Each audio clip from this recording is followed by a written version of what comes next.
మీ బిడ్డ ఇవాళ అందరిలో ఉన్న మీ బిడ్డకి మీడియా లేదు. మీ బిడ్డని అన్యాయం చేస్తున్నారు అందరూ కలిసి అని చెప్పి అంటున్నాడు కదా! సార్ మీరు ఏపీలోనే ఉంటారుగా? మీరు హైదరాబాద్‌లో ఉంటారా? హైదరాబాద్. ఓహో! అయితే మీకు ఆ అదృష్టం లేదు. మాకు ఆ దరిద్రపు దౌర్భాగ్యపు అదృష్టం ఉంది. నిద్ర లేసి హ్మ్. మేము టీవీ పెడితే హ్మ్. ఏపీ ఫైబర్ నెట్‌లో నిద్ర లేస్తే వచ్చేదంతా ఆ ఏడుపు గుడ్డు మొహం వస్తది. పొద్దుగూకులు అదే వస్తుంది. మేము ఎప్పుడు టీవీ పెట్టినా సరే జగన్మోహన్ రెడ్డి మొహమే వస్తది. అది ఎవరికి లేదు ఛానెలు. ఎట్లా వస్తుంది మరి రోజు? పేపర్ ఒకటి చచ్చిద్ది రోజు యాక్చి అని జెప్పేసి. లేస్తే అన్నీ అబద్దాలే ఉంటాయి. అది ఎవరి గురించి? ఎవరి పేపర్ అది? భారతిరెడ్డికి, జగన్మోహన్ రెడ్డికి సంబంధం లేదా? ఆ సాక్షి పేపర్ సీఈఓ భారతిరెడ్డి. ఆ ఛానెల్ ఒకటి చచ్చిపోద్ది. మొన్నటిదాకా పాపం వైఎస్ బొమ్మ ఉండేదటండి. ఇప్పుడు అది గూడా లేదటండి. ఇప్పుడేదో మారినట్టుంది విషయము. ఆ ఛానెల్ ఎవరిది? అలాగే అధికారం ఎటుంటే అటు గోడ దూకే పెద్ద పెద్ద ఛానెల్స్. ఏదో సమాజంలో మార్పు కోసం యుద్ధాలు చేసే ఛానెల్స్ అన్ని చాలా ఉంటాయి. ఆ ఛానెల్స్ అన్నీ ఇవాళ ఎవరి బానిసత్వం చేస్తున్నాయి? నీ బానిసత్వం మీద చేస్తున్నాయి.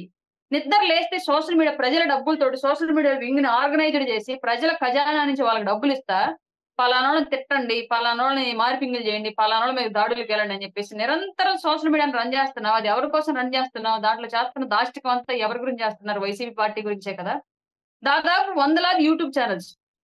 జర్నలిస్టుల ముసుగులో పెద్ద పెద్ద వైసీపీ కార్యకర్తలు. ఇన్‌ఫ్లుయెన్సర్‌ల ముసుగులో పెద్ద పెద్ద విశ్లేషకులు. అందరూ వైసీపీ కోసం పనిచేసేవాళ్ళు. ఆళ్ళకి ఆత్మసాక్షి సావదు, ఏమి లేదు. జేబులో డబ్బులు పడితే ఏం చెప్తే అది చేస్తారు. పేరుకు మళ్ళీ పెద్ద జర్నలిస్టులు, విశ్లేషకులు, మట్టి, మశానం. ఈళ్ళంతా ఎవరి కోసం పని చేస్తున్నారు? సరే ఇవన్నీ పక్కన పెట్టండి. వాలంటీర్. నిద్ర లేస్తే ఆడు ఫోన్ ఓపెన్ చేస్తే జగన్ బొమ్మ వత్తది. ఆ జగన్ బొమ్మ తెచ్చి మా మొహం మీద రుద్దుతాడు. 50 ఏళ్ళకి ఒక వాలంటీర్‌ని పెట్టి పెట్టాడు. ఆళ్ళు లెగిస్తే ఎవరి గురించి మాట్లాడుతున్నాడు? ఇళ్ళకి స్టిక్కర్‌ల కాడ్నించి, గోడకు రంగుల కాడ్నించి, చేతికిచ్చే పథకాల కాడ్నించి, మా కొంపల్లో ఉండే ఆస్తుల పేపర్‌ల మీద గూడా ఆ బొమ్మ రుద్ది, నిరంతరం జగన్మోహన్ రెడ్డి, జగన్మోహన్ రెడ్డి, జగన్మోహన్ రెడ్డి అది హిప్నటైజ్ చేసినట్టు, చేతబడి చేసినట్టు రాష్ట్రానికి చేస్తా, ఇంకా నాకు మీ బిడ్డకి లేవు, మట్టికి గడ్డకి లేవు అంటే, నవ్వుకోవాలనిపించట్లే మీకు కూడా? ఏదో మీడియా మీరు జర్నలిస్ట్ కాబట్టి అడగాలని అడుగుతున్నారు. మీకు నవ్వు రావట్లే అడిగేటప్పుడు? నవ్వుకుంటూనే అడుగుతున్నాను. నేను 26 సంవత్సరాల నుంచున్నాను. అంటే ఏ పేపర్ ఎప్పుడు పెట్టారు? ఎవరెవరు ఏ పేపర్ ఎటుంది? ఏ ఛానెల్ ఎటుంది? అవగాహన ఉంది. కానీ మీ బిడ్డకి అన్యాయం చేస్తున్నారని ఆయన చెప్తుంటే ప్రసంగాల్లో అంటే ఇంత పచ్చబద్దాలు కూడా చెప్తే పబ్లిక్ నమ్ముతారని చెప్పి ఆయన అనుకోవడం అనేది నాకు అర్థం కావట్లేదు మరి. ఆయనకు కొంచెం యాక్చువల్‌గా మానసిక చపలత్వం ఉందండి. అది ప్రజలకు అర్థం కాదు. అది ప్రజలకు అర్థమయ్యేటప్పటికి 5 ఏళ్ల పాటు రాష్ట్రం అధోగతి పాలైంది. ఇప్పుడు అర్థమైంది ప్రజలకు కూడా. ఆయనకున్న చపలచిత్తం అనేది అర్థమైంది. ఆటోమేటిక్‌గా 24లో మార్చేస్తారులెండి. పాపం అంత మానసిక రోగికి ఇంత స్ట్రెస్ ఇవ్వకూడదు మనం కూడా. ఆయనకి రిలాక్స్ ఇవ్వాలి. ఓకే. మీకిప్పుడు జనసేనకి ఇచ్చిన ఈ సీట్ల షేరింగ్ అయన్నీ ఓకేనా? కొంతమంది ఇంకా షేరింగ్ అసంతృప్తిగా ఉన్నట్టు. సీట్లు తీసుకున్నాము. అయిపోయింది గదా! అదే దాని మీద కొంచెం ఇంకా ఇప్పటికి కూడా కొద్దిగా అండర్ గ్రౌండ్‌లో కొద్దిగా ఇబ్బంది పడుతున్నట్టున్నారు అక్కడక్కడ. ఏమి లేదండి. ఇబ్బంది పడేలాగా మా సార్ ఎప్పుడు నిర్ణయం తీసుకోరు. మా సార్ తీసుకున్న నిర్ణయం 100% కరెక్ట్. దాని ప్రకారమే ముందుకెళ్తున్నాం మేము రాజకీయంగా. ఇప్పుడున్న అభ్యర్థులకి ఎలాగా గెలిపించాలి, వాళ్ళకి అవసరమైన అన్ని అంశాలను ఎలా చేకూర్చాలి, దానికి సంబంధించి ఎలా ముందుకెళ్ళాలి ప్రణాళికాబద్ధంగా అన్న దాని మీద మా ఆలోచనలో అంతర్గత సమాచారం అంతా కూడా ఉందండి. అంతర్గత నాగబాబు గారి డిస్కషన్ పరిస్థితేంటి? నాగబాబు గారు ఏదో అడిగారని అదే ఏదో ఈ మధ్య కాలంలో బాగా న్యూస్ వచ్చింది గదా! లేదండి. నాగబాబు గారు అడగలేదండి. కళ్యాణ్ గారే హ్మ్. పోటీ చేయమని జెప్పేసి అన్నారు. నాగబాబు గారు ఫస్ట్ నుంచి కూడా ఆయన నాకు తెలిసినంత వరకు నాగబాబు గారు నాకు చాలా సన్నిహితంగా తెలుసు. ఫస్ట్ నుంచి అంటున్నారు. నాకిప్పుడు రాజకీయాల్లోకి రావాల్సిన అవసరం ఏమీ లేదమ్మా. పార్టీ కోసం నిలబడ్డానంతే. ఇప్పుడు ఎంత టెన్షన్స్ తీసుకొని చేసేంత నెసెసరీ లేదిప్పుడు అంత అని జెప్పేసి ఆయన ఫస్ట్ నుంచి చెప్తానే ఉన్నారు. కాకపోతే రీసెంట్‌గా పవన్ కళ్యాణ్ గారే అంటే కేంద్రంలో కూడా మన ప్రాతినిధ్యం అనేది ఉంటే ఖచ్చితంగా మనం ఒక వ్యక్తిని నమ్మి బాధ్యతలు అప్పజెప్పడానికి మన అంటూ ఒక మనిషి ఉంటే పార్టీలో అయినా సరే, అలాగే అధికారంలో అయినా సరే బావుంటది గదా! అన్న ఒక ఉద్దేశంతోటి పోటీ చేయమని జెప్పేసి అడిగారని నాకు తెలిసింది. తర్వాత ముద్రగడ పద్మనాభం, హరిరామ జోగయ్య ఇద్దరు వాళ్ళేదో అన్యాయం చేశారు. కాపు సామాజిక వర్గానికి పవన్ కళ్యాణ్ అని చెప్పి వాళ్ళు వైసీపీలోకెళ్ళిపోయారు గదా! ఏంటి దాన్నెలా తీసుకుంటారు మీరు? పవన్ కళ్యాణ్ గారు ఏ నిర్ణయం తీసుకున్నా ఫస్ట్‌లో మాకు కొంచెం డౌటొస్తది. ఏంటంటే, అరే! ఇలా జేసుండొచ్చు గదా! అయిపోయిద్ది గదా! ఇట్లాగా అనే ఫీలింగొస్తది. కానీ ఆయన చేసిన పని, తీసుకున్న నిర్ణయం 100కి 1000% నిజమని ప్రతిసారి ఆయన ప్రూవ్ చేసుకుంటూ వచ్చాడు. అందులో భాగంగానే ఈ ముద్రగడ పద్మనాభం గారి విషయంలో గూడా నిజమని ప్రూవ్ అయింది. ఆయన ఇంటికి ఇల్లుంటే వచ్చుండేది గదా! కాపు సామాజిక వర్గంలో కొంత చీలికలున్నాయి. అవి లేకుండా అయిపోయుండేవి కదా! అని భావించాం మేమైతే. కానీ ఆయన పోగొట్టుకునే ఉన్నాడు. ఈయన కళ్యాణ్ గారు ఎళ్ళినా సరే తర్వాత మా పార్టీలోకి రాడు. వైసీపీలోకే వెళతాడు. కేవలం ఆ కళ్యాణ్ గారిని అవమానపరచడానికి, హేళన చేయడానికే ఇంటి దాకా పిలిపించాడు సంప్రదింపులన్నీ చేసి, కవ్వింపు చర్యలు చేపట్టి అని జెప్పేసి తర్వాత తెలిసిందండి.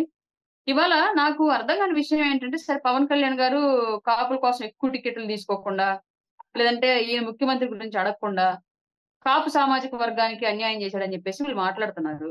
పవన్ కళ్యాణ్ గారు కాపుల కోసమే నేను పార్టీ పెట్టానని ఎప్పుడు చెప్పలా. నాకు కాపులెక్కువ, మిగతా కులాలు తక్కువ అని ఎప్పుడు చెప్పలా. ఆయన అసలు నేను కాపుని అని గూడా ఏ రోజు ఆయన ప్రకటించుకోలా. కానీ నేను అధికారంలోకొస్తే ఒకే కులానికి మేలు చేస్తా అని గూడా ఆయన ఎప్పుడు చెప్పలా. ఈ కాపు సామాజిక వర్గానికి నాయకులుగా ఉన్నవాళ్ళొచ్చి పవన్ కళ్యాణ్ గారి మీద కాపు కులాన్ని, జనసేన పార్టీ మీద కాపు కులం కోసం అని రుద్దే ప్రయత్నం ఎందుకు చేశారో మాకిప్పటికి అర్థం కాల. సరే ఎళ్లారనుకోండి. ఇప్పుడు వాళ్ళకేదో అన్యాయం జరిగిందనుకున్నారు ఎళ్లారు. ఇప్పుడు వైసీపీలో పవన్ కళ్యాణ్ గారిని ఏదైతే డిమాండ్‌లు చేశారో, మా కాపు కులానికి అధికారం రావాలి అని. వైసీపీని డిమాండ్ చేస్తారా? దాంట్లో భాగంగా ముద్రగడ పద్మనాభం గారు గానియండి, వాళ్ళ అబ్బాయి గారు గానివ్వండి, లేదా ఇంకెవరైనా వేరే కాపు సామాజిక వర్గం నుంచి ఆ పార్టీలో ఉన్న నాయకులు గానివ్వండి, ముఖ్యమంత్రి సీట్ షేరింగ్ తీసుకుంటున్నారా? ఫస్ట్‌ది. రెండోది, అత్యధిక సీట్లు కాపు సామాజిక వర్గానికి జగన్మోహన్ రెడ్డితో ఇప్పిస్తారా? మూడోది, కాపు సామాజిక వర్గానికి సంబంధించి గతంలో ప్రకటించినటువంటి రిజర్వేషన్‌ని కాపు సామాజిక వర్గానికి సంబంధించి ఏర్పాటు చేసిన కార్పొరేషన్ నిధులను గానివ్వండి, యథావిధిగా ఇచ్చిన మాట ప్రకారం కాపు సామాజిక వర్గం అభివృద్ధి కోసం తీసుకురాగలరా? దాని గురించి ఈ నాయకులు ఫైట్ చేయగలరా? ఇవి ఏమి చేయలేనప్పుడు ఒక అవినీతి పరుడు పార్టీలోకి మీరెందుకెళ్లరు ఒక నిజాయితీ పరుడిని వదిలేసి? అంటే ఇక్కడ సొంత సామాజిక వర్గాన్ని నాశనం చేయడానికే ఇన్నాళ్లుగా ముసుగులేసుకొని సంఘాల పేరుతో ఉన్నారని అర్థమైంది. ఇప్పుడైనా ఆ సామాజిక వర్గం రియలైజ్ అయ్యి, అట్లాంటి 2 నాలుకల ధోరణి ఉన్న వాళ్ళని దూరంగా పెడితే వ్యవస్థ బాగుపడతది. వ్యవస్థతో పాటు కాపు సామాజిక వర్గం బాగుపడతదని నేను భావిస్తున్నాను. రైట్. రాయపాటి అరుణ్ గారు మరి పోటీ చేయాలి అనే ఆలోచన లేదా? లేదండి. ఫస్ట్ నుంచి లేదు. నాకంత ఆర్థిక స్తోమత లేదు ఫస్ట్. పైగా కొత్తగా రాజకీయాల్లోకొచ్చాం గాబట్టి, ఈ రాజకీయం అనే బురద మాకింకా పూర్తిగా అర్థం కాని సిట్యుయేషన్‌లో ఉన్నాం. మేము ఏ కాడికి ప్రజా శ్రేయస్సు, ప్రజా సేవ అని పవన్ కళ్యాణ్ గారి భావజాలంతోటి, విప్లవ భావజాలంతో వచ్చున్నాం గాబట్టి, మా పని ఎంతవరకి మా ఆలోచన ఎంతవరకు ఉండిద్దంటే, అరే! అన్యాయం జరుగుతుంది. దాన్ని ఎలాగైనా ఖండించాలి. ఆళ్ళకెలాగైనా మంచి చేయాలి. ఎలాగైనా న్యాయం చేయాలని ఈ కాన్సెప్ట్‌తో ఉంటది. రాజకీయాల్లోకొచ్చిన తర్వాత చాలా రంగులు మారుతున్నాయి సిట్యుయేషన్‌లు, ఆలోచనలు, మనుషులు. సొంత పార్టీలోనే మనల్ని ఇప్పుడు బయట పార్టీతో చేసే యుద్ధం కన్నా కూడా సొంత పార్టీతో చేసే యుద్ధం ఎక్కువుంటది. మా పార్టీలోనే ఏమో అనుకుంటే, ఈ అలయన్స్ అనేది స్టార్ట్ అయినాక మిగతా నాయకులతో కూడా మాట్లాడుతున్న సందర్భాలుంటున్నాయి కదా సార్! ఆటోమేటిక్‌గా వాళ్ళ బాధ కూడా ఇదే ఉంటుంది. ఓహో!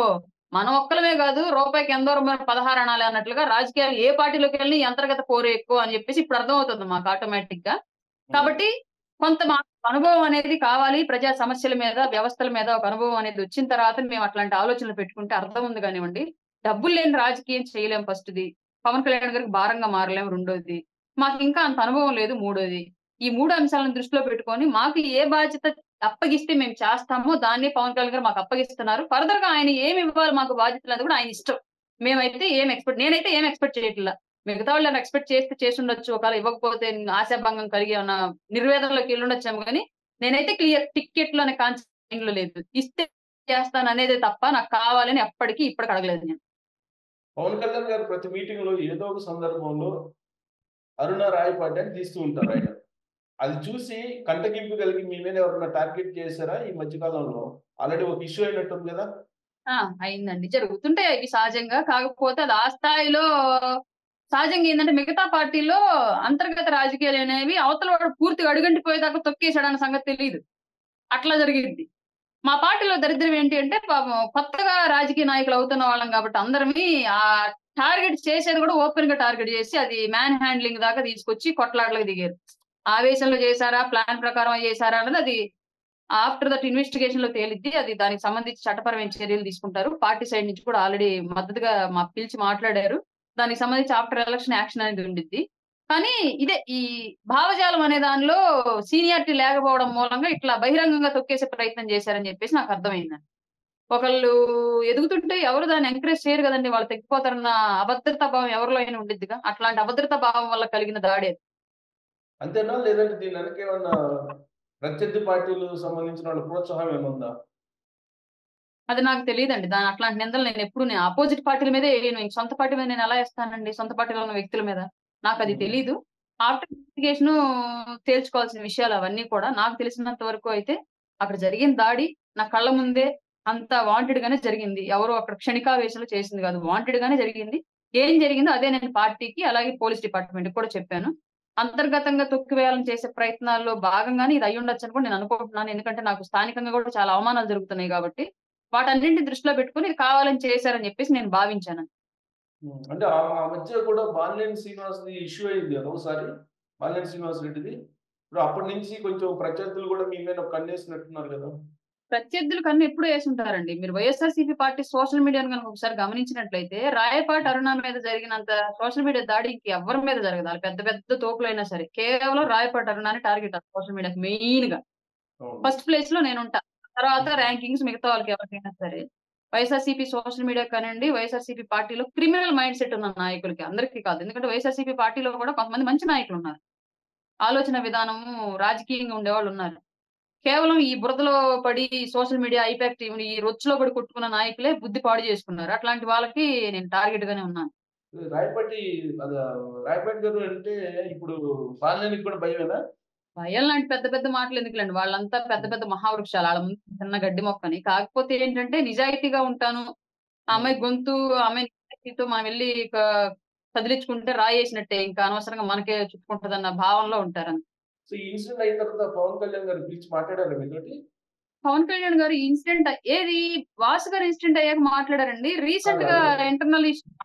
మాత్రం నాగేశ్వర గారు డైరెక్ట్‌గా కాల్ చేసి మాట్లాడారు. ఒక పర్సన్‌ని అప్పజెప్పారు. ఈ విషయం మీద వాట్ ఈస్ వాట్ అనేది. అంటే అవతల వాళ్ళు మేము అమ్మాయిని టచ్ చేయలేదు. అమ్మాయి వాంటెడ్‌గా అలాగా ప పబ్లిసిటీ కోసం చేసుకుంటుందని చెప్పేసి కొన్ని వీడియోలు రిలీజ్ చేసి పార్టీ యాప్స్‌లో పెద్దోళ్ళకి చెప్పి అట్లా చేశారు. అందువల్ల ఏంటంటే ఒక చిన్న కన్‌ఫ్యూజన్ వల్ల దానికి సంబంధించి ఒక కమిటీని ఫార్మ్ చేశారు. వాళ్ళొచ్చి ఎంక్వైరీ చేస్తున్నారు. తర్వాత న్యాయం ఎవరి వైపు ఉంటే వాళ్ళకి మంచి జరిగిద్ది. ఎవరైతే దీనికి నిజంగానే దాడికి దిగబడ్డారో వాళ్ళకి ఖచ్చితంగా ఆఫ్టర్ ఎలక్షన్ కంపల్సరీగా వాళ్ళ మీద యాక్షన్ ఉండిద్ది. సో, రాబోయే రోజుల్లో ఖచ్చితంగా కూటమిది అధికారమేనా? కాన్ఫిడెంట్ ఉందా? రాబోయే రోజుల్లో అధికారం ప్రజలదే. ప్రజలు ఇవాళ కూటమిని కోరుకుంటున్నారు. విసిగిపోయి 5 ఏళ్ల పాటు. కాబట్టి ఖచ్చితంగా కూటమిని భారీ మెజారిటీతో ఆశీర్వదిస్తారని అనుకుంటున్నాం. ఓటమి అనేది లేదు. గెలుపు కన్ఫర్మ్. ఇక్కడ సమస్య అంతా ఏంటి అంటే మెజారిటీతో అనేది డిస్కషన్ అంతే.